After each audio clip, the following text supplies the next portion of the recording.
Assalomu alaykum hammaga. Bugun biz sizlar bilan tovuqli kotlet tayyorlashni o'rganamiz. Men oldindan hamma mahsulotlarimizni tayyorlab qo'ydim vaqtdan yutish uchun.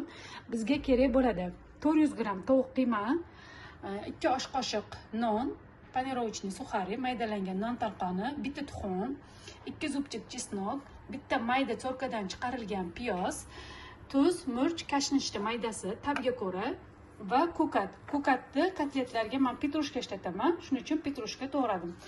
Bu kosada bitta suv va non talqonini oxirida kerak bo'ladi bular. Hozircha bizga qiymamizga ko'katni solamiz. Birinchi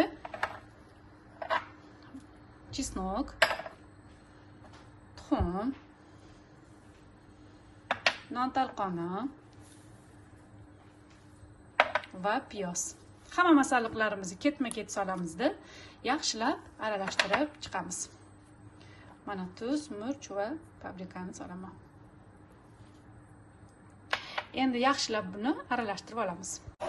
Hamma mahsulotlarimizni solgandan keyin yaxshilab aralashtirib olamiz. Bitta massa bo'lguncha yaxshilab kotletlarni aralashtirish kerak. Agar yaxshi aralashtirilmasa, qovurayotganda yorilib ketishi mumkin. Shuning uchun yaxshilab aralashtiriladi. Tayyor bo'lgan massamizni tog'oraga qayta kamida 10 marta urib kotletni pishirish kerak.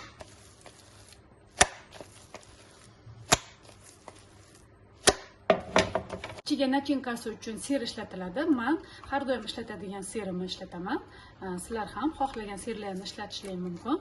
Endi bu sirni bo'laklarga bo'lib olamizda ochib, ichiga solishni boshlaymiz. Mana sirlarimizni men kesib oldim. Endi bitta kosada suv olamiz oldimizga, sovuq suv va panirovочный suxari, non talqoni. Qo'lda yaxshilab ho'llaymiz.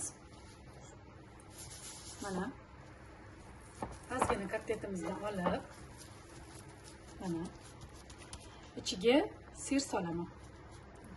Endi sirni yaxshilab yopaman, o'rab shakl berib chiqamiz. Tayyor shakl berilgan kotletlarimizni non talqoniga yaxshilab purkab olamiz. Hamma kotletlarimizni xuddi mana shunday qilib tayyorlab olamiz va tovamizni qizdirib, skоворodkamizni yaxshilab qizdirib olib, ichiga yog' solamiz. 2 ta cho'michda, ya'ni 300 gram solsalar yetadi. Mana oxirgi kotletimiz bu. Oldin qo'lda ho'llaganda hamma kotletlarga shakl berib olinadi. Mana qancha qo'lda ho'llasalaring, shuncha kotletlaringni mana shakli chiroyli chiqadi mana. Endi buni yana non talqoniga beraman. Ungacha yog'imiz ham qizib turibdi. Sekin yoqqa solib pishirishni boshlaymiz. Mana birinchi kotletimiz soldim.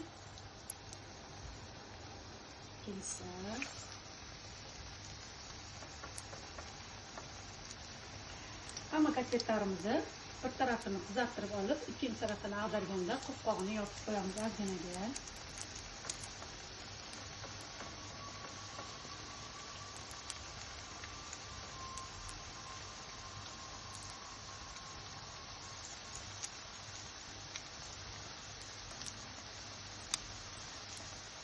Mana kotletlarimizni endi ikkinchi tarafini sekin ag'darib olamiz. Mana chiroyli bo'lib, qizib bo'lib pishadi. Endi qopqog'ini yopib qo'ysak ham bo'ladi. Ag'dargandan keyin yana 8-10 daqiqa dimlaymiz. Bo'ldi keyin.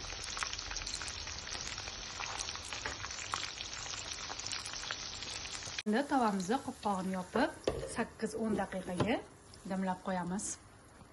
Mana 8 daqiqa o'tgandan keyin kotletlarimizni olamiz. Tabachaga tayyorlab qo'ydim tabachani. Endi olamiz. Sirni yaxshi eriydigan va qattig'ini solsalaring oqib ketmaydi.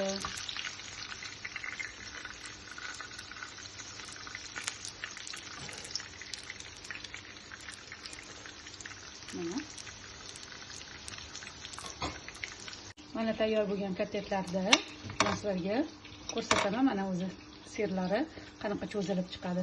Mana ishlatgan sirimni sizlarga ko'rsatdim.